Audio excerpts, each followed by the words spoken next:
as you can see, it's a little bit of false advertising because I'm not going to talk about this till next time, but I just want to let you know I'm going to post this right now. So it's there, and it's a pretty complete description of what I'm looking for in your projects. And so if you follow this as you write it up, you ought to be able, you should be just fine. So I'll go ahead and put that on the web page. And I'll say a little more about that next time when you're a little more ready for it. But so it's there now. It should be. Make sure. But it'll be there. Okay. We are talking about two-stage least squares. And we've talked about it theoretically, talked about the simultaneous equations bias and other sorts of things. I wanted to show you now how to do it in eViews. It's pretty simple. So we'll just do a quick example. Homework 8, your last homework, will be posted Wednesday at 3:30. It's already there, ready to go. It has one problem on it. It's much like about what I'm going to do. The second problem is finish your projects. I'm going to have you turn them in class on Thursday of week 10. So they'll be due in class. I was going to have them turn in labs, but I don't like that one comes a day early. That seems unfair in some way. And so I thought to make it equal, we'll just have them due at the beginning of class a week from Thursday. So there you go. Let me just reset this stage a little bit. Suppose you have a model about what we're doing. It looks like this. Y1 is alpha 0 plus alpha 1 y2 plus alpha 2 x1 plus some error, call it u. And then y2 is beta 0 plus beta 1 y1 plus beta 2 x2 plus beta 3 x3 plus b. So let's just suppose that's our model. So the endogenous variables here are y1 and y2, and the exogenous variables are the constant x1, x2, and x3. So that's some system of equations, supply and demand, quantity is a function of price and income or something like that. Just some system of equations where these are your endogenous and these are your exogenous variables, and these are the structural equations. Now, the first thing you want to do when you get your system of equations like this is ask, because you can't estimate them if they're not identified. So the first question is, are these identified? So what's G in this problem? G is the number of endogenous variables, which should always be equal to the number of equations. So in this case, G is equal to 2. So the number of excluded variables from each equation has to be greater than or equal to G minus 1, which is 1. So we need at least one exclusion for each equation. And we have it. This one actually has 2 exclusions because 2 and 3 are left out. So this is over-identified. 2 things left out. We only needed 1. No problem here. Then this one, so what do we do here? Well, that's got x1 missing. So we needed 1 missing. We've got 1 missing. Both equations are identified. Now we can proceed to estimation. Now, what two-stage least squares does intuitively is it says, all right, the problem we have here is that y2 and u are correlated. Because y2 has y1 in it and y1 has u in it. And so they're correlated. So that's a problem. So it needs to find an instrumental variable for y2. Similarly, this is correlated with v, so it needs to find an instrumental variable for this. That's the general solution for a right-hand side correlated with the error. Find an instrumental variable. So the first step is to find instrumental variables for y1 and y2. So what we're going to do is just make them purely a function of exogenous things. Because we know the x1, x2, and x3 are by assumption independent of the errors.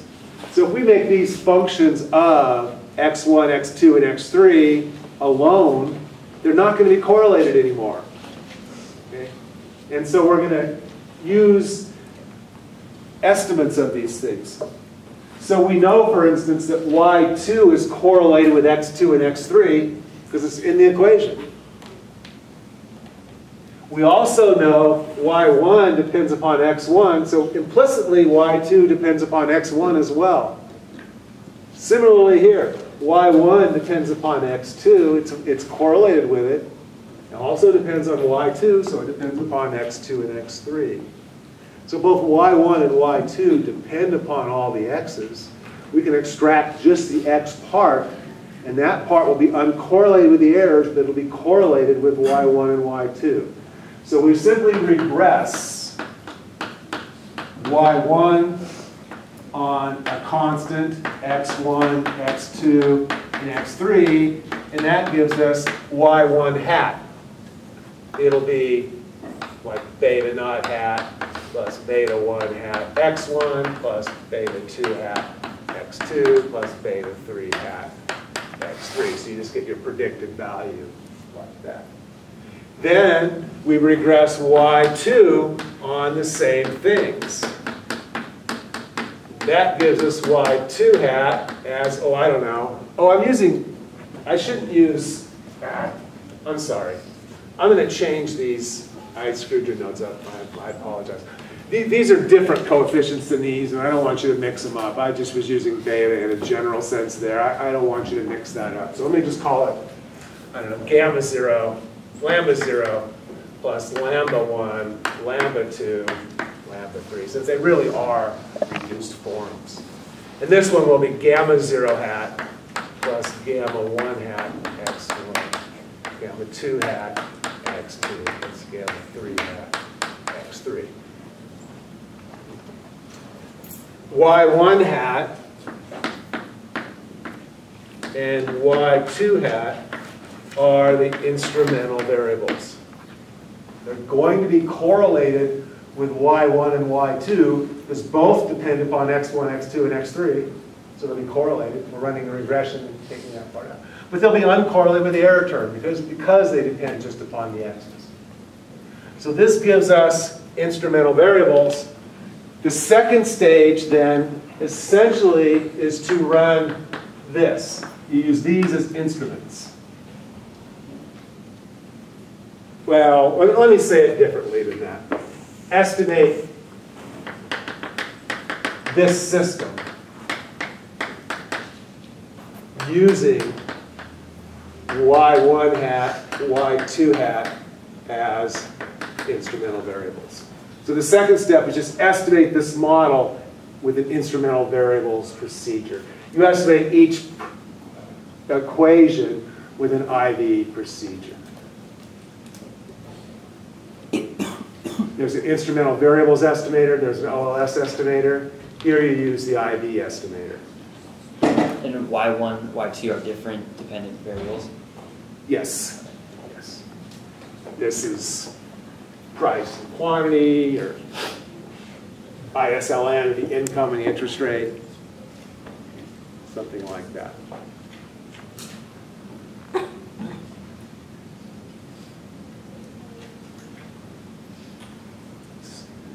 And there'd be a little bit of trick about getting the standard errors right when you did this, and I'm not going to go through it all. But basically, that's what you do.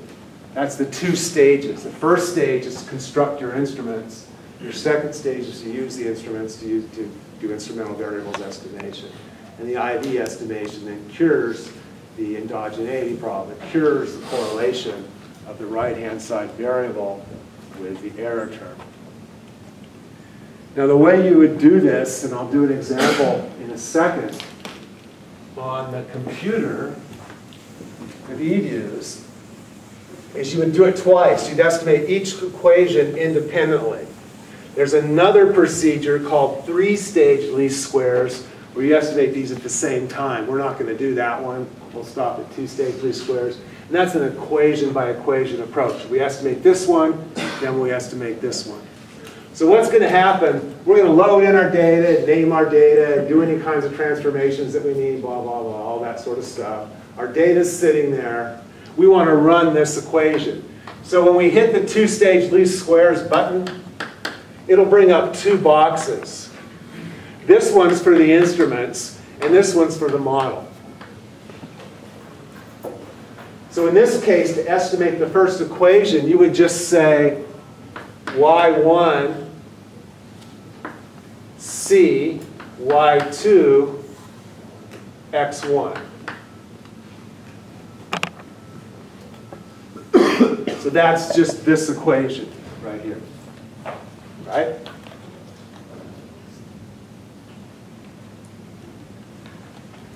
Then down here, you just put your instrumental variables, which is everything, all the endogenous variables in the model. The computer just does this. It says, it looks at these two lists and says, oh, y2 is missing from this one. So y2 must be endogenous. Because all the exogenous variables are down here. So anything missing from this list, like y2, must be endogenous.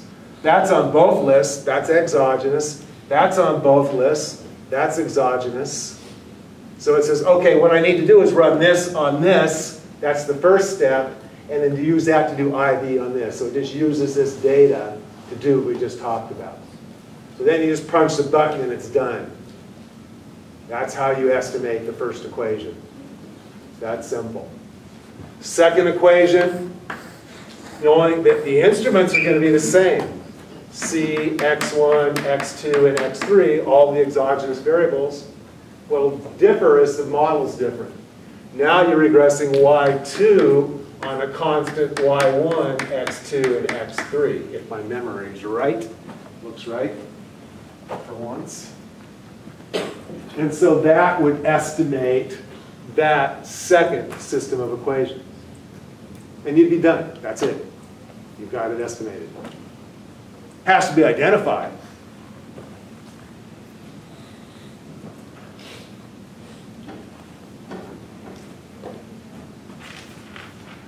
So let's do one.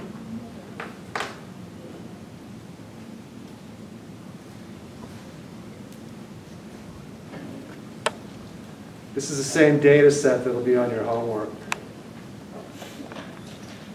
So I have annual data, and it goes from 63 through what? 94.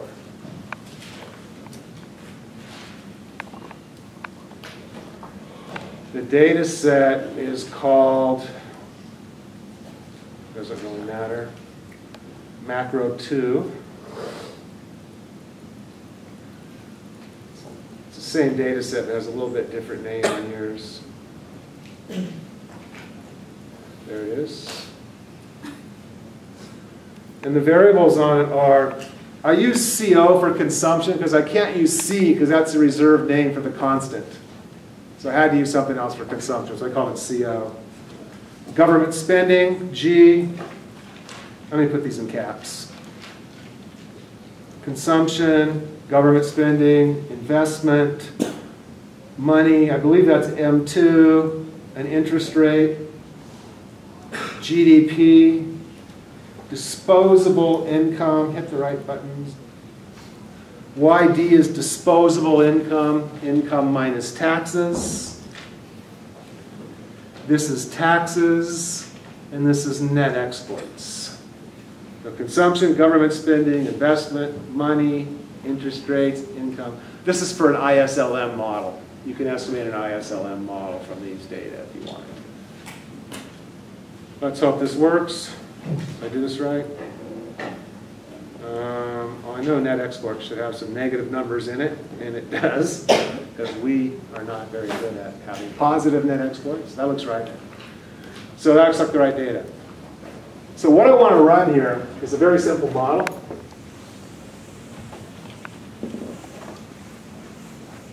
At least one of you, I think, has something similar on their project, which is fine. Simple's okay. So the model is y equals c plus I plus g plus net exports. Hopefully you've seen that sometime in your life.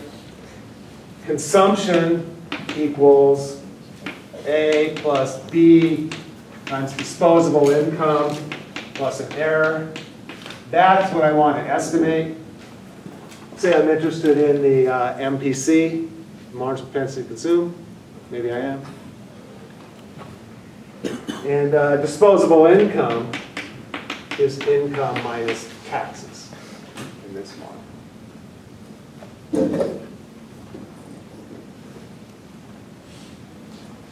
So the endogenous variables for this equation that I'm interested in are y.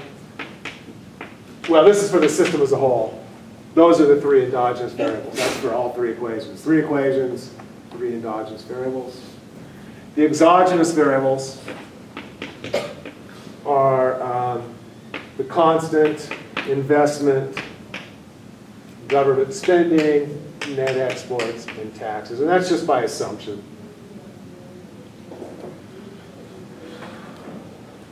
It's good reason to believe that, but mostly I'm just assuming that's the structure of the model I want to estimate.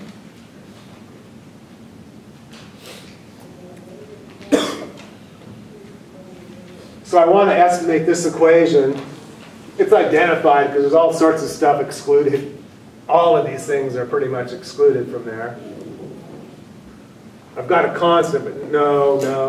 All of those will identify that thing. It's way over-identified, no problem. This is endogenous, so I need to instrument for that somehow. So I would just say estimate, choose the two-stage least squares option, which you've been using for instrumental variables anyway, since they're really the same thing. Then just put my model here. What do I want? I want consumption on disposable income. So consumption, constant, YD. Then down here, I need to put all of the exogenous variables. C, I, G, T, and NX, if my memory is right. It is. I got those back. NX and T in my notes. Same thing. That's it. That would estimate that model. So, okay, let's do it. There it is. So when I looked at this, the first thing I was interested in was the MPC. I said, oh, okay, I see an MPC of 0.95, 0.949331, so savings is 5%. But boy, look at that T statistic, 95? What's the first thing I think about when I see a 95? Serial correlation. That's the signature serial correlation.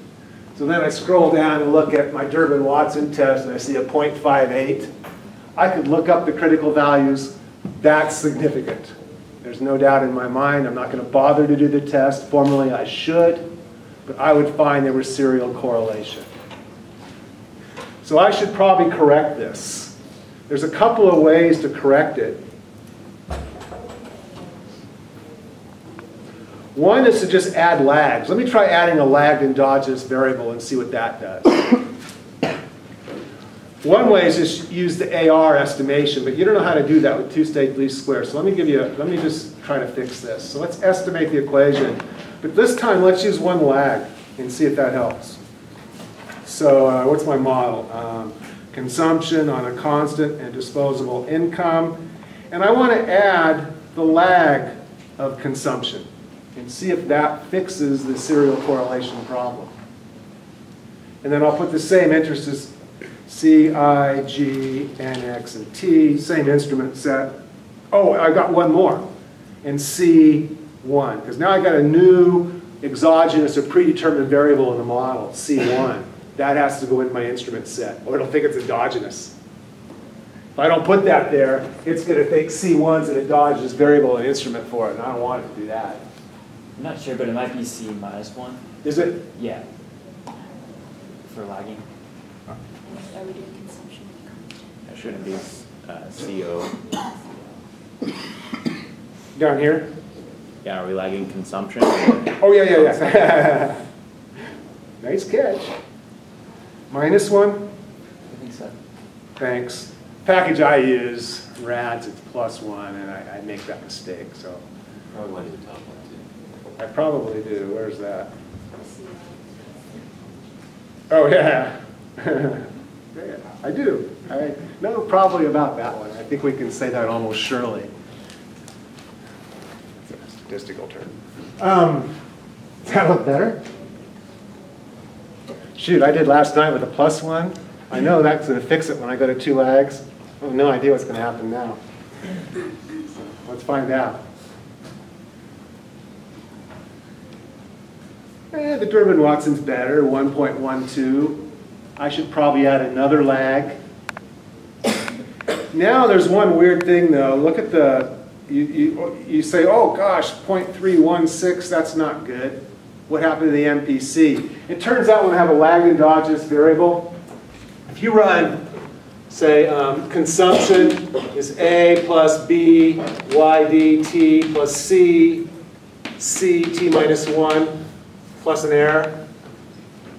You have to use B over 1 minus C as your estimate of the MPC, it turns out. And I don't want to get into why, but that's the correct estimate. So in this model, if you wanted to get the MPC, you'd have to take, let's see, you divide by about 1/3, about 0.33. So it's going to make it about 3 times larger. So it's going to come out about 0.94. So it didn't change very much. Shouldn't have, because our first estimate was unbiased. This is a consistency issue. So when you take 1 over 1 minus 0.67, you get about 0.33.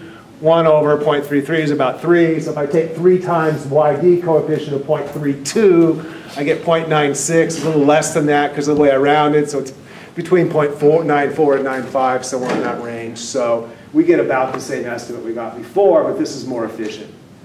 Notice the T should be much, much lower now. Yeah, 2 and 4. And again, that 1.12 is still distorting them. So I probably want to add even one more lag here. Run that one more time. That Durbin-Watson statistic is going to go up into the safe range. My estimate will be 1 minus C1 minus C2 of the MPC, and then I'd have a model that I could defend as being reasonable.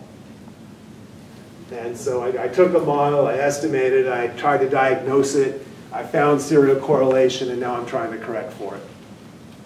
And so that's essentially how your projects go. So I just did mine. Not fair, is it? There'd be more to it than that. Way more.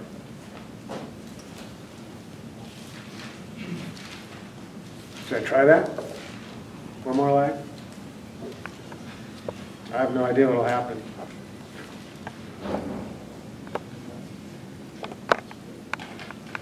So this will be C0, C, YD, C0 minus 1, C0 minus 2. And then we have, oops, nice thing is it keeps it for you. Change the case, but I don't really care about that. C, I, G, NX, T, C0 minus 1, and C0 minus 2. Look right? This time? 1.51. That's, I'm pretty sure that'll be insignificant. But again, this second lag, as you can see here, is significant. It might even take a third lag in this model. I don't know. But that's getting to where it's going to be. The 1.51 is probably in the indeterminate range. I'd have to do the test to be sure. So then I'd want to go on and do a Q test, or an LM test. Sorry, use the right names for you. I'd want to go on and do an LM test if it was in the the indeterminate range, just to make sure the problem was solved. Looks like it's getting there. So that's it. That's how you do two-stage least squares, and a little bit of hint on projects.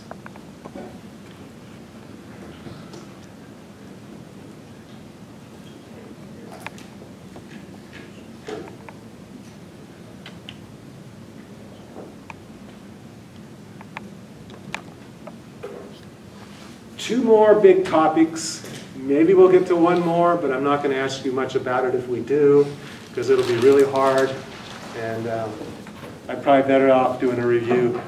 So you're going to like the next topic, I hope, because it's not very hard, but it's something I think we should cover, because I don't think they cover it in 420. I think this is my job to cover it. So it's an easy one. It's multicollinearity. And so let's talk a little bit about multicollinearity. Then we'll move on to the last big topic, which are basically limited dependent variable models, censored models. But for now, multicollinearity. So the meaning of the term multicollinearity has changed over time. Initially, what it meant was there was an exact relationship among your independent variables, among the x's. So initially, what multicollinearity meant, say you have x1 up to xk in your model. Those are your variables. And one of these might be a constant. Say this is the constant right here. So I'm just including the constant as one of the x's. So if you can write an equation that says lambda 1 x1 plus lambda 2 x2 plus lambda k xk, I'll give an example in a little while, equals 0. If you could find a way to make that exactly 0, that's called perfect multicollinearity. In the old days, that's what they meant by multicollinearity. There wasn't perfect and imperfect. There was just this. But the term has changed, and I'll explain that in a sec. But that would be perfect multicollinearity. If you have that, you can't even estimate the model. There's no way to estimate. If you try to regress y on x1 through xk when that is true, the model will break down. It won't work. What the computer will do is just arbitrarily throw one of the variables out and fix it for you. And we'll talk about that later. But this is the underlying problem. If you had matrix algebra, is the X matrix is singular. It's not invertible. X prime X is no longer invertible. You need X prime X to be rank K. It's now less than rank K, so it's not invertible. So the estimator of matrix algebra is beta hat is X prime X inverse X prime Y. You have to be able to invert the X prime X inverse matrix. It has to be full rank. It has to be a rank K. If you haven't had matrix algebra, don't worry about this. When this is true, it means there's a linear combination among your x's that reduces the x's because one of them is not unique. They're not all unique. And so when this is non-invertible, you can't find the estimator.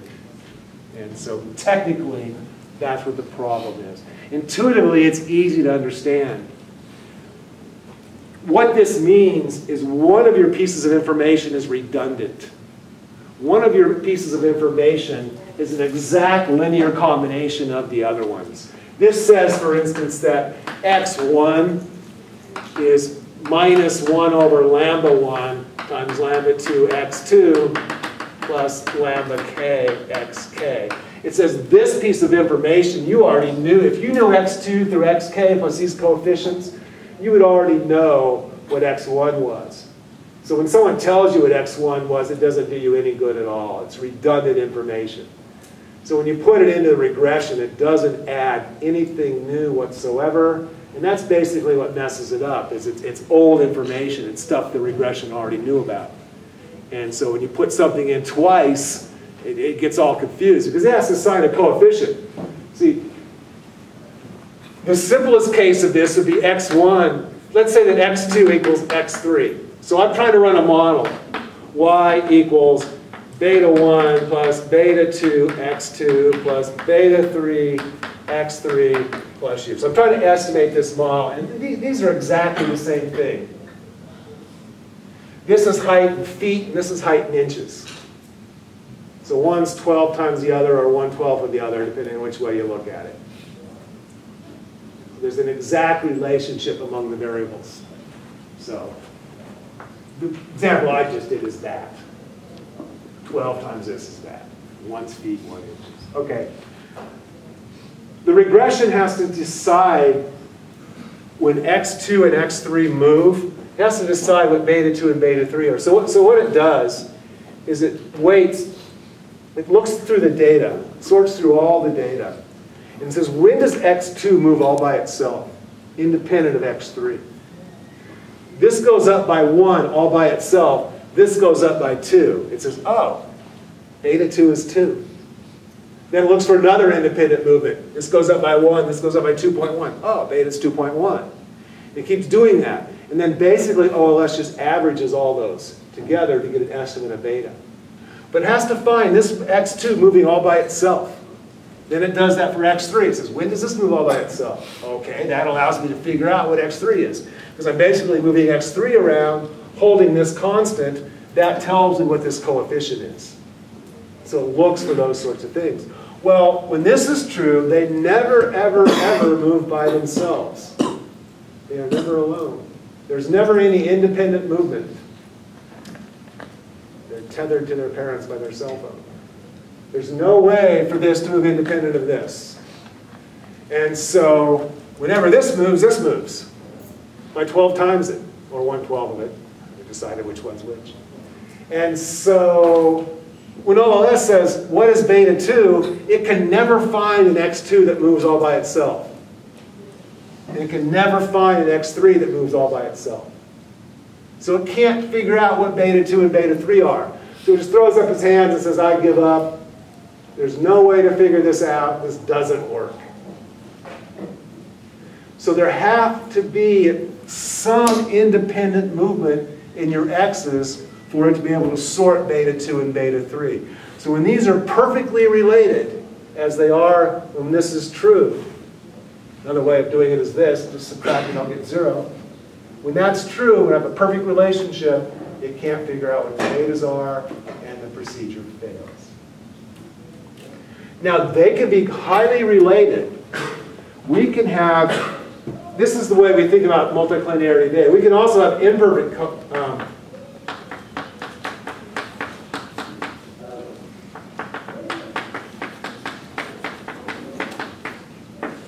so VT is a random error, random shot. So they're kind of related, but not perfectly. What that means is some of these things are moving by themselves. If I have that means that sometimes when V moves and X3 doesn't, X2 would move. So there's sometimes X2 moves by itself, independent of X3. And sometimes X3 will be independent of X2. This means they're not perfectly correlated. They're imperfectly correlated. Correlation might be 90%, it might be 80%, it can still be very high, but they're not perfectly correlated. That means they do move independently sometimes. Now we're okay. Most of the time, these things, say the correlation 90%. Well, most of the time these are moving together and OLS gets all confused and can't figure out what to do. But 10% of the time they move separately. And OLS will be able to use those independent movements in that 10% when they're not correlated to figure out what beta 2 and beta 3 are. But one thing we're going to write all this down as we go more systematically in a second, but what that tells you is it's like having 1/10 of the data that you need. Only 10% of the time you get the kind of movement that you need. The other 90% of the time they're moving together, and it really does you no good at figuring out what beta 2 and beta 3 are. So it's like only having 1/10 of the data you need.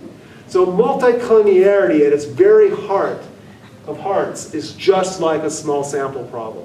It's like not having enough data. If I let n go to infinity, that 10% is going to be a lot of stuff. And I'll have enough, that 10% will give me precise estimates of beta 2 and beta 3. But unless my n is very, very large, when they're highly correlated, there's really not that much independent information there. And what you'll see in OLS then, if these are highly correlated, it'll give you numbers, but it'll put really big standard errors on them because there's a lot of times when it can't figure out whether it goes here or here. That 90% of the time when they're moving together, it doesn't know where to put the coefficient. Is it here or here? And it resolves that by making the standard errors high. It says, I'm confused, this is not very precise, They're moving together, so I'm going to give you a high standard error. Now, so, yeah, that's the basic issue here. So when they're perfectly correlated, you can't estimate at all. When they're partly correlated, you can estimate, but when they're really, really highly correlated, it's like not having very much data. And so when you're really, really highly correlated, the best solution is get more data. We'll come up with other solutions as we go through. But that's the essence of multicollinearity. That's what we want to make clear. Let me try a numerical example just to see if you can, just to make this hopefully even clearer.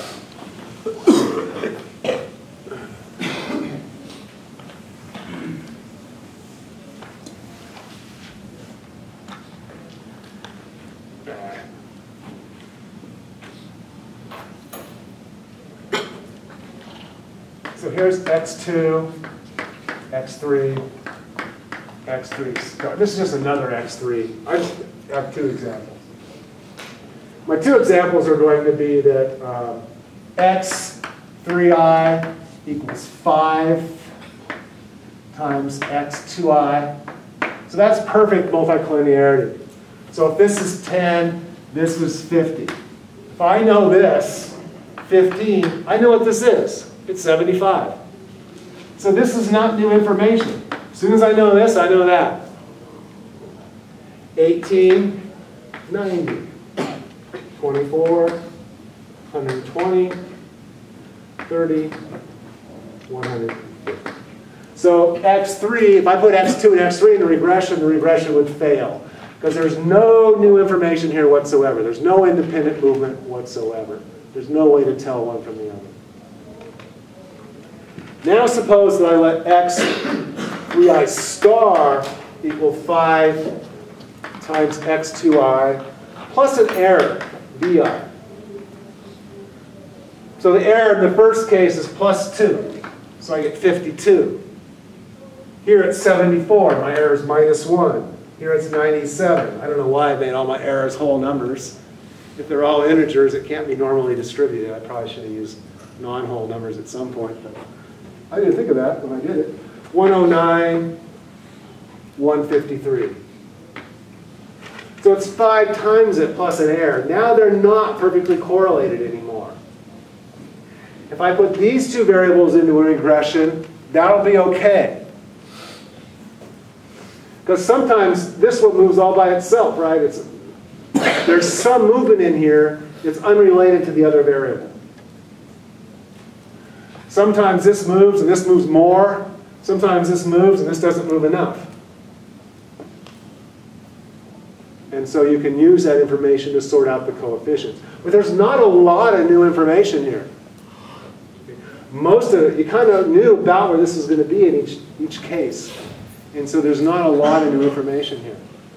The bigger sigma squared v is, the less they're correlated and the more independent information you have, the lower your t statistics are going to be.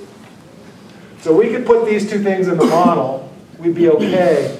But we'd probably get pretty high standard errors, pretty low t's, because there's really not a lot to sort these two pieces of information from each other in this model.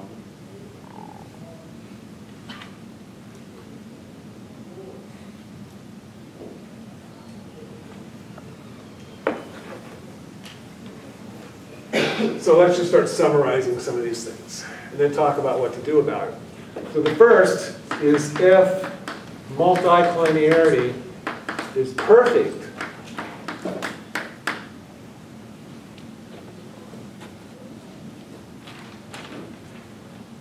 the beta hats are undefined.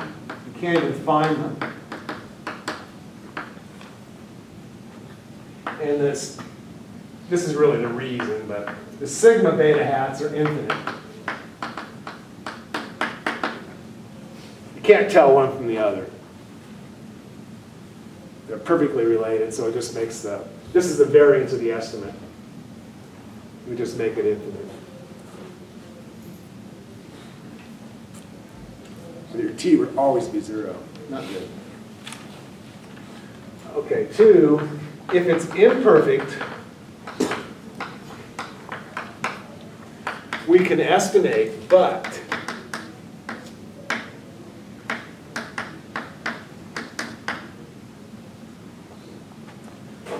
sigma beta hat squared goes up as the x's are more and more correlated.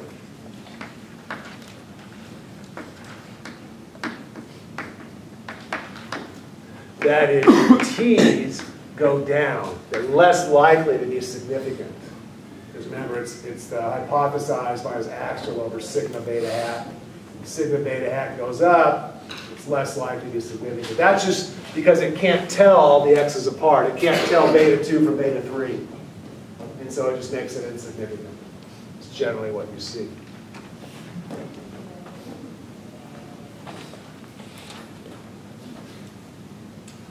So estimation, when imperfect,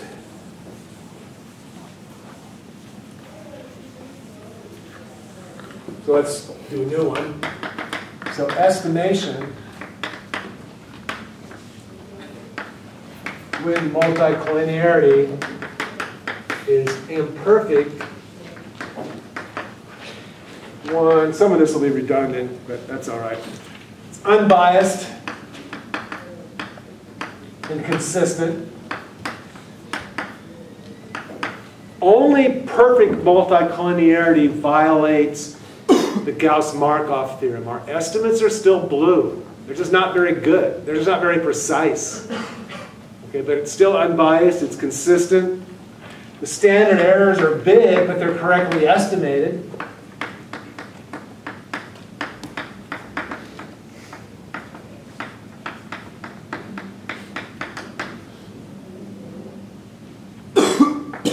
But it's hard to get a small standard error, read a significant t, when the x's are highly correlated.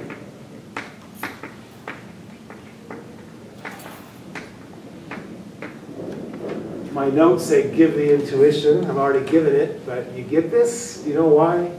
I've said it several times, but we can do it one more time.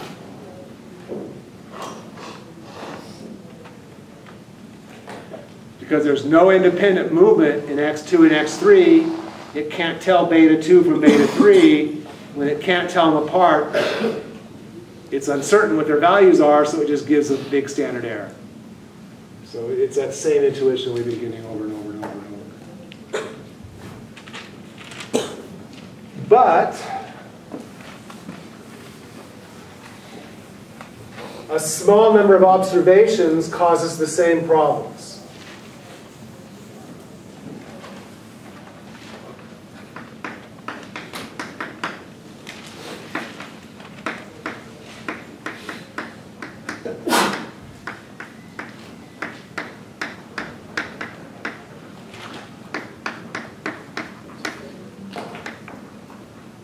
Probably try to make my sentences less than a camera frame.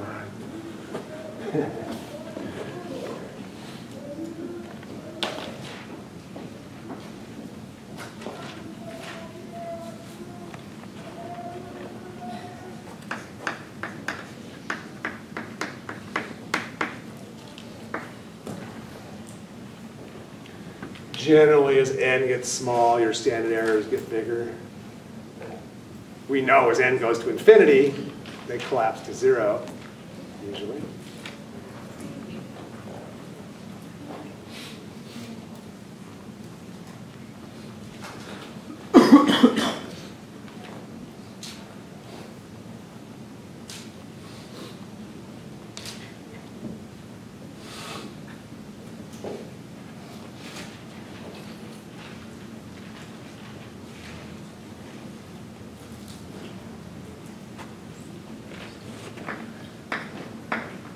So the solution is the same.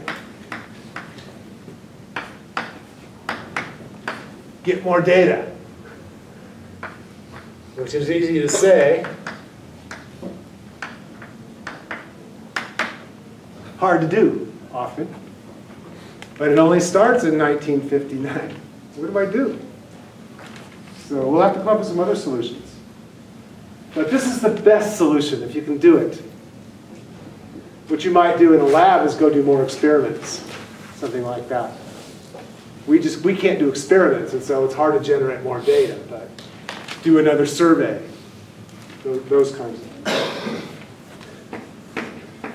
OLS is still blue.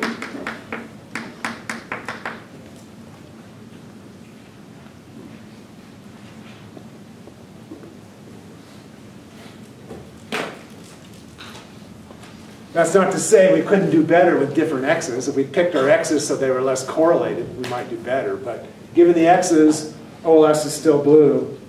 Let's do some diagnostics. Diagnostics. How do you tell if you have a multicollinearity problem?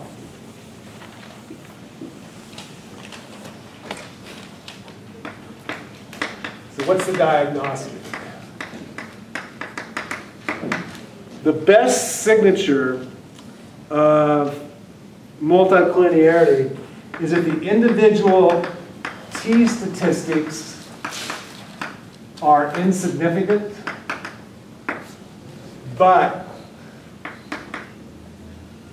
an f-test of their joint significance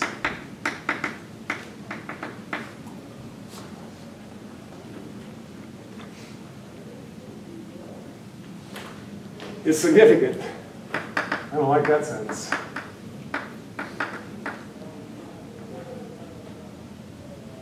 F-tests say, yeah,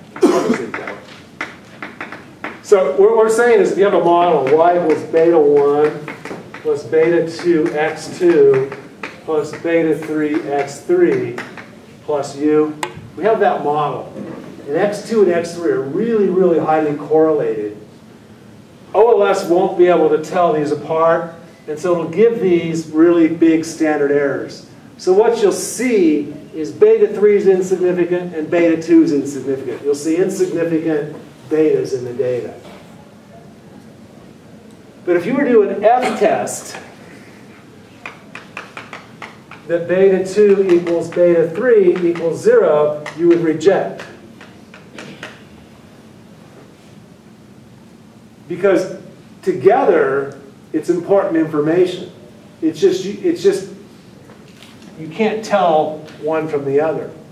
And so the two coefficients will be jointly significant. They won't be individually significant when you have multicollinearity. So when you suspect that that's one way to figure out if you have it. You see a bunch of t's that are insignificant, but then you do an f-test on that group of variables that you suspect are related to each other, and you find the f is significant, then you're pretty sure you have a multicollinearity problem. What do you do about it? Best solution is get more data, but often you can't.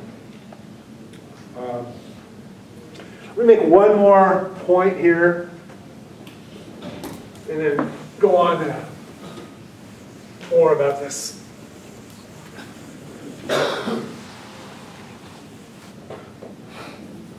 The last thing is that the estimators, in this case I mean the estimators of beta 2 and beta 3, can be sensitive to small changes in the data.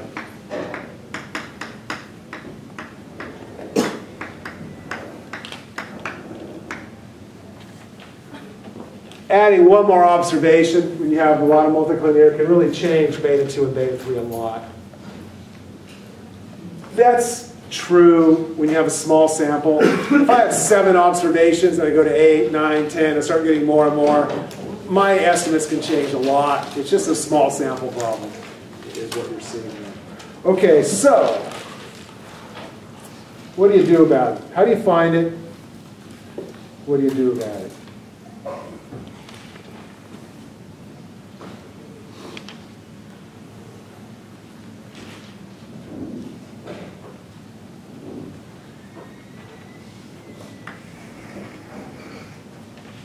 So let's do a little more on detection.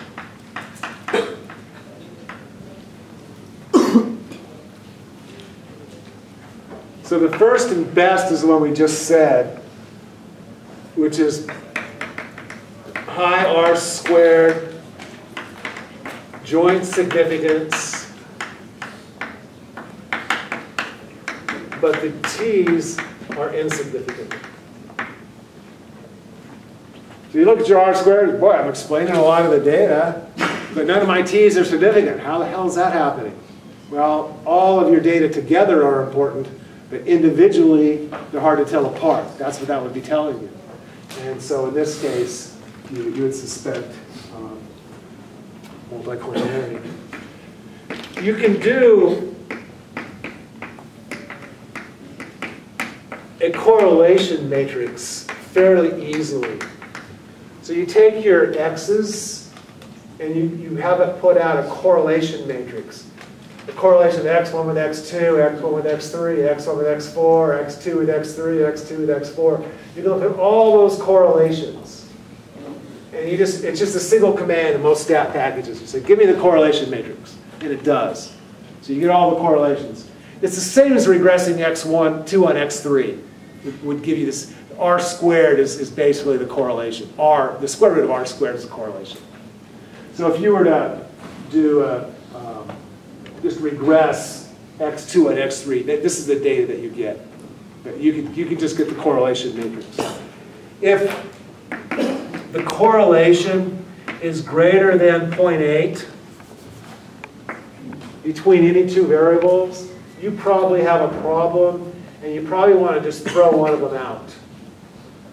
There really isn't enough new data there. It's a judgment call. How do I say this?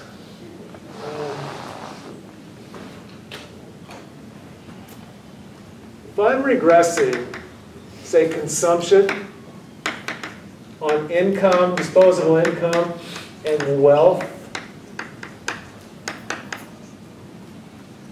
it's probably the case that those are pretty highly correlated. That people with high disposable incomes tend to have high amounts of wealth. Not always. There's some wealthy people who have no income, they don't work. So, it's not a perfect correlation, but it's pretty darn strong. So if you were to put these in the model, you'd probably get low T's on these, because I'm going to have a hard time sorting this information out. And so one solution, if you can't collect more data, would be to throw out the wealth term. Say the correlation is 0.8. What I kind of want to think about before I do that, just intuitively, is there any reason to think that those independent movements in wealth are providing important information to my model? If they are, I probably want to keep it in. This is hard to explain. It's just something you have to just learn by practice and experience. But you don't want to just throw things out without thinking, because if this extra 20% is really, really adding something to your model, you probably want to leave it in there. So if this is picking up different things, so how do I say this? This might be picking up something different theoretically from this. And it's precisely the independent movements in here that tell you about the other part of the theory. I probably don't want to throw that out in that case, even if they're highly correlated, because this is really telling me something important. But if they really are just picking up the same thing theoretically, if they're both just scaling consumption in some way, then I probably want to throw it out, because it's not really picking up anything new. And the independent part is probably just noise. It's probably not helping me. It's probably just noise. It's probably the correlated part that's most important anyway. And so in that case, I probably want to throw the model out. But most of the time, when this is greater than 0.8, you're pretty safe just tossing one of them. There's not a lot new in the model. One other thing about this, if you're doing forecasting, you don't want to throw something out that might be important in your forecast. So when you're doing science or something like that, you're often interested in the exact values of these coefficients. You want to know what's the MPC. What's the NPS? What are those values? And I want to be just as precise as I can possibly get. And so when I have a multicollinearity problem, this thing's jumping around between 0.6 and 0.9 to add more value, it's just not working for me. Throwing that out might, give me a much more precise estimate of this beta that I'm looking for. So in that case, I probably want to do it. But if I don't care about these coefficients at all, if I'm a forecaster and I have no desire to know about the individual coefficients, all I want is the best possible forecast, in that case, leaving all the data in is the right thing to do. Don't throw anything out of your model, because you're just going to bias your forecast. This might help you forecast. The independent movements here might be very, very important in forecasting C. And leaving them out is going to make your forecast a lot worse. Leaving it in will screw up the B's and the C's, but it's a matter of how it distributes between the two variables. It doesn't really affect your forecast very much at all. It just matters what B and C are. The total effect is still there, and it's important. So if you're a forecaster, you don't want to throw out a variable. But if you're just trying to do, learn about the world and get precise answers to what is the MPC, then you probably do. And so, this advice, I don't like the solution of throwing out variables, because you stand a chance of biasing the model. You throw out something into the error term that's correlated. When we throw it out, we basically then run this model. This is our new error. And if that and that are correlated, we've introduced bias into our model. That's the omitted variable bias you talked about in Jeremy's class. And so I don't want you to throw out things unless you have to. Because you can cause problems too. But anyway, it's very common when this is done, many people just automatically, knee-jerk, rule of thumb, throw it out. If you were to do that in your project, I'd be okay with that. But I kind of hope you think about it a little bit and have some discussion of why you think it's okay. But that's basically the advice. Now, pairwise may not always be the same. It may be that A, B, AX, how do I say this? It may be that X2 is correlated with X3 and X4, not so much with the individually, but with their sum. So it may be, if X2 is correlated with, say, AX3 plus BX4, not with the individuals, but with their linear combination, something could be more correlated with disposable income than income itself. It might be disposable income. It may be that you need to take the nominal interest rate, subtract off expected inflation to get the real interest rate. This is the variable that matters and is the most correlated, so something like that. So this might be correlated with that linear sum. These pairwise correlations won't give that to you. What you could do in this case is regress X2 and X3 and X4. And if you get significant coefficients, you probably have a problem. And so one way, if you think you have correlation between, say, X2, 3, 4, and 5, just regress one on the others and see if you get significant T's. And if you do, you've got a problem. You've got a collinearity problem to think about. So you can get these multiple correlations that way.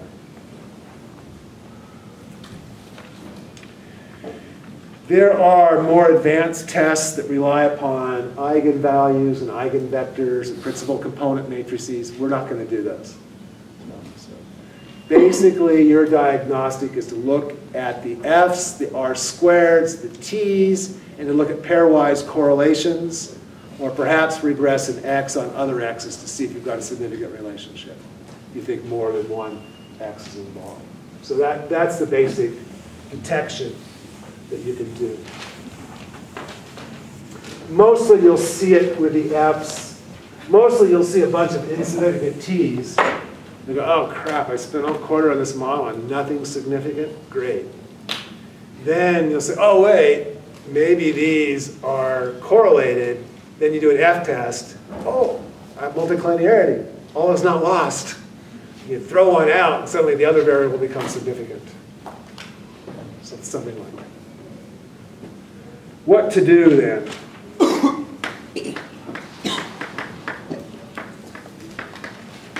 So sort of said all this already, but let me just write it down. I kind of like this solution, but do nothing. It's a data problem.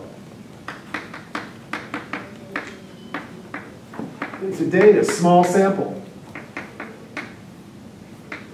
problem. That happens to us all the time. Sometimes the data is just not there. We just have a small sample. It's not a model problem.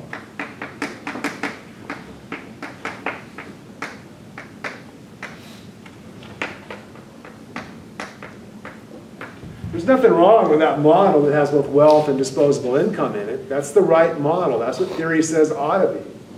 It's just that because income and wealth are so highly correlated, we essentially don't have very many variables. We need lots and lots of data, and we don't have it. But it's just a data problem. It's just a small sample problem. If we had more data, the multicollinearity problem would go away. But, you know, that happens. You have small samples, you just live with it. So one answer is just do nothing. Because most anything you do could bias the procedure. Okay. Secondly, one is you could collect more data. But generally, if you could do that, why didn't you? In macro and those sorts of things, especially when you're just grabbing data from somewhere, why'd you only take half of it if it was all there? If you're doing experiments, then yeah, you can collect more data. If you're doing surveys, you can collect more data. That kind of thing. If you end up with not enough data or multicollinearity and you've surveyed all your roommates and have 10 observations, you go survey your neighbors and their neighbors and their neighbors, so you have 100. Okay, that'll work. But so you could collect more data, but most of the time that's not going to work for you.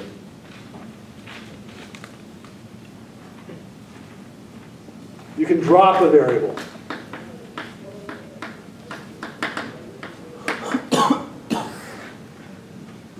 That's a very popular solution.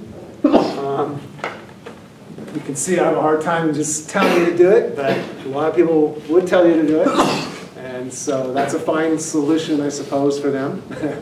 If you need to drop a variable, drop a variable. So if you find your correlation is greater than 0.8, you want to drop a variable, drop the variable. Or leave it in and say, I could have dropped the variable, but I don't think that's the right solution. And so I understand this is a small sample problem, and blah, blah, blah. Just make sure you tell me you understand this, however you deal with it. That's what I'm looking for, is that you understand it too. The other thing you can do that sometimes helps is transform the data. So taking a log or a square, differencing. Sometimes this will work, but I don't like this solution either. It's not really, you should have a reason for this. And if you had a reason for it, why didn't you do it already? And so when you find multicollinearity, you don't just need I'll log wealth. Well, if wealth was supposed to be logged, you probably should have been logged already. And so it's worth thinking about, did I miss any transformations? And if you put them in, you'll be fine. But you shouldn't just arbitrarily impose transformations as a solution to the problem when it's not the best way to write down your model. So I guess that the big answer here is there really is no good solution. There's some baling wire things you can do by dropping variables. There's some better solutions. You can buy a new tractor by collecting more data. But mostly you're kind of stuck when you have multicollinearity. You can't get more data. They're highly correlated. Go ahead and just drop a variable and see what happens. That'll usually help.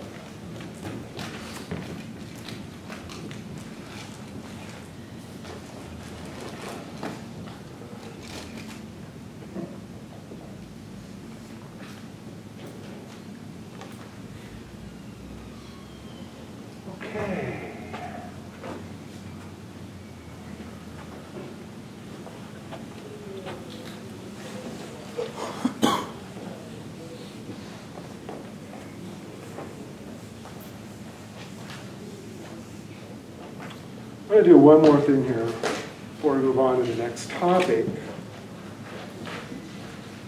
Yeah. If your data is, say you have like 10 years worth of data, and you know that, like, for example, say you're dealing with right now in history, some macro data, and you know that it lasts, like, you know, from 2007 to 2010 is unusual, how should you deal with that?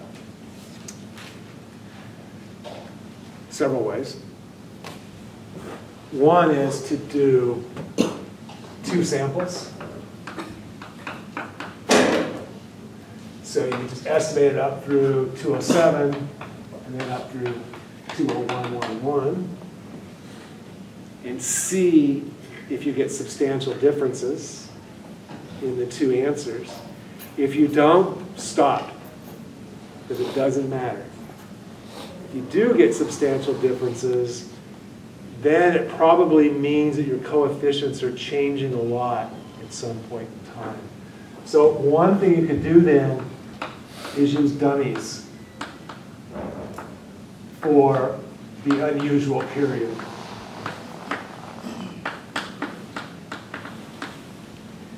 And so you would add in dummy variables for 27 to 29. So you know, yt is beta 0 plus beta 0 tilde d plus beta 1 x 1 plus beta 1 tilde x1 d, something like that. And these dummy variables would be 1 and 27 on and 0 elsewhere. So this allows the coefficients of the model to change at that point in time. Because if these 2 different samples look like they gave you big differences in your answers, it's probably because your coefficients are changing. Now we want to model that coefficient change. And so that would be probably the best way you know of to deal with it. More generally in econometrics, we write down models. I'm in matrix form now, where we let beta t evolve over time. So there's a way to write down this model and estimate it with something called a Kalman filter. And what this does is it allows your coefficient vector to evolve through time. So you can get a different coefficient vector each time. And you can actually plot over time your beta t. So you make these become functions of time rather than dummy variables. And then those betas vary through time. And you can look for places in the data where you get big shifts in the betas. And if they're there, then you know something unusual happened. But we don't know even all about how to estimate these. So the best way to sort of approximate this is either through separate samples. If this was more in the middle, I would have told you to split the sample. So if you thought the break was at 1980, I'd say, well, go 60 to 80 and 80 to 2000 and compare those 2 and do an F-test to see if the coefficients are equal. Here you can't really split the sample because there's not enough in that right-hand tail to split it. So the best you could do is sort of run 2 separate samples. You can give these more influence by shortening the front point, but we won't get into all that. So that's one way that you can get at this. But those are the best ways that we know of to do it for this class. So mostly the dummy variables in this approach. Something I do a lot in my work is to run a window through the data. And so I'll estimate a model yt is beta xt plus ut. Say take the first 90 observations and get an estimate of beta. Then take observations 1 through 90, and 2 through 91, 3 through 92, all the way to the end until you get n minus 90 to n. So I have a window of 90 that I roll through the data. This isn't quite right. I think it's 90 plus 1 because you get this weird endpoint problem. But anyway, then you can plot how the betas change over time with these little localized data. And so you could run through like a 5-year window through these data. As the window hits this last period, if this is really unusual, you should start seeing big changes in the coefficients. And so these rolling window approaches could be used to sort of diagnose coefficient changes over time as well. And then when you go on in econometrics, there's a whole set of structural break tests that'll tell you the number of structural breaks in the data and their location. So what they do is they really take every possible, they take this sample, look at every possible error sum of squareds for every possible sample, and they look for big breakpoints in the data, and they're able to estimate the number of breakpoints that you have in the data and their locations. It would tell you, you can estimate this, and the procedure would tell you if you have a break at this point and if it's statistically significant or not. If you found you had one, then you deal with it. If you didn't, then you wouldn't have to worry about it. So the first thing you would do if we had more econometrics than we have would be to do a structural break test here. You know how to do chow tests and F tests, but you don't have really enough here to do a chow test or a dummy variable test. And so you're kind of stuck with other sorts of diagnostics. But anyway, that's what I would do.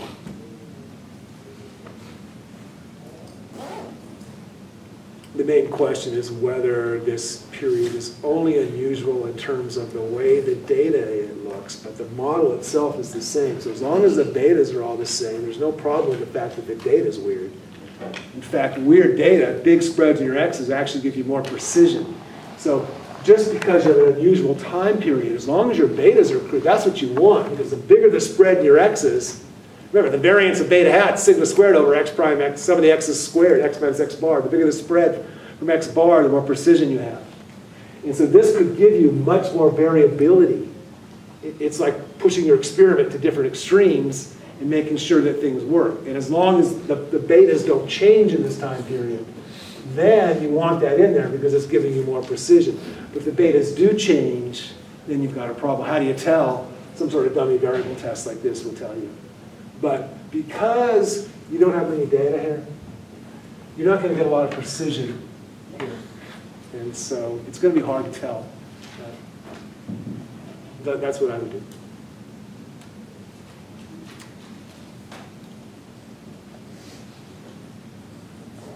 One last thing. Many of you on your projects will want to know, should I include this variable in my model or not? There's a test for that, and it's an easy test. So this is a test. You can use this for all sorts of things, like the number of lags. Should I add one more lag? That's like adding one more variable. So this is an LM test for adding variables. It gives you a way to decide if a variable should be in your model or not when you're unsure. You're going to be unsure about some variables. Oh, should I put that in there? I don't know. This will answer that for you. So we want to test the restricted model, beta 1 plus beta 2 x2 plus beta k xk plus u. That's the restricted model. Against y equals same plus beta k plus 1 xk plus 1 plus u. That's the unrestricted model. We want to know, should we include that variable in the model? Is xk plus 1, does that belong in the model?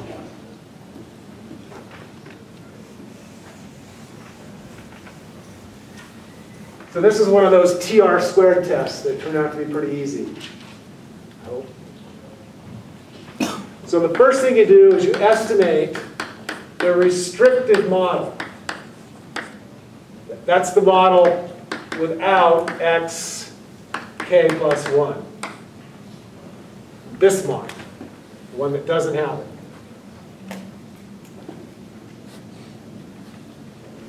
Save the u hat i's. That's resid. My friend resid.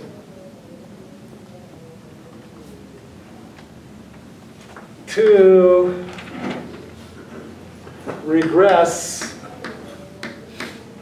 u hat I on all regressors. So you had I, alpha naught plus alpha 1 x1 plus alpha k plus 1 xk plus 1 plus vi. So all the x's, including the one in question.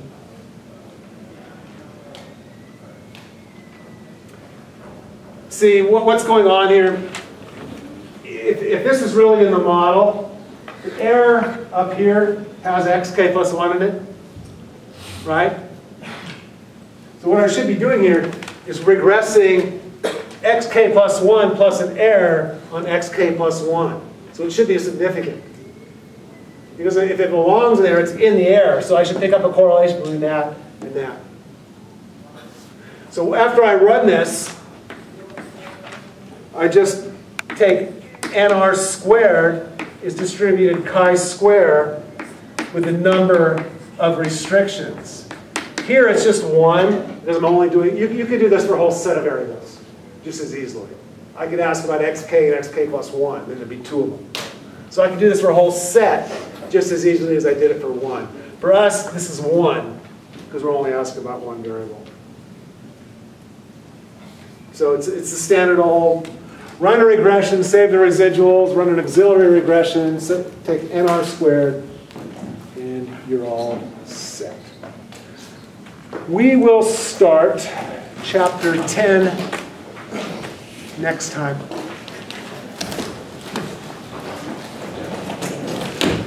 It wasn't so bad today. I understood it. Yeah.